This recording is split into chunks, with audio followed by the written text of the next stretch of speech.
এরপর আমার নৌকায় উঠলাম, আর সেখানে ওয়েদারটা এত ভালো ছিল আর এত বাতাস ছিল বাইরে, আমার এত ভালো লাগছিল। গাড়িতে ওঠার পর আমরা খুবই হাসাহাসি মজা করতে করতে যাচ্ছিলাম। ইসাকে বলছি এখানে হাই দাও। আর রাস্তায় এত জ্যাম কম ছিল, খুব তাড়াতাড়ি আমরা সেখানে যে পৌঁছে যাই।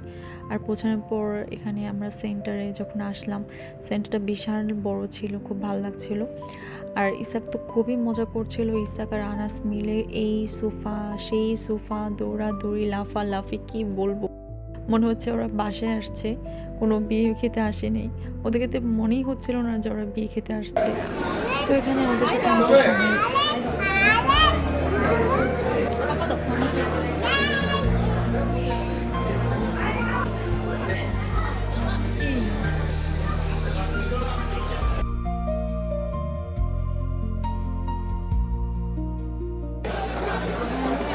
জানা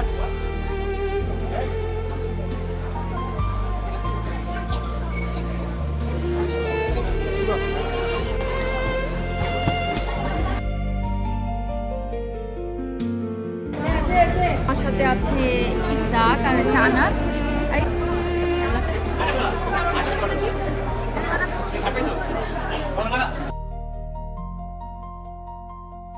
হ্যাঁ ওখানে গেছে ইসাক, এই যে ভিডিও। ইসাক আর আনাসের কথা কি আর বলবো, ওরা স্টেজে উঠে এত পরিমাপে দুষ্টামি করছিল, আমার কথা তো শুনছিলই না। ফুল ধরে টানা টানি সোফার উঠছিল, নামছিল, আর এই সময় বউ ছিল না।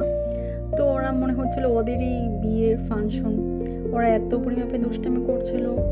প্রথমে লাফালাফি, দৌড়াদৌড়ি, আর দুইজন মিলে খুবই এনজয় করছিল, দেখতে বেশ ভালো লাগলো। খুবই ভয় পাচ্ছিলাম কারণ যে এত। আর এই তো এখানে জামাই চলে আসছে, এরপর আমি একটু জামাই একটু শ্যুট করলাম। এরপর ওরা মানে ছবি তুলছিল, এখানে বউ চলে আসছে, এত ভালো লাগছিল দেখতে। তো এরপর আমি খেতে চলে গেলাম, আর এখানে খাবারটা বেশ মজা ছিল।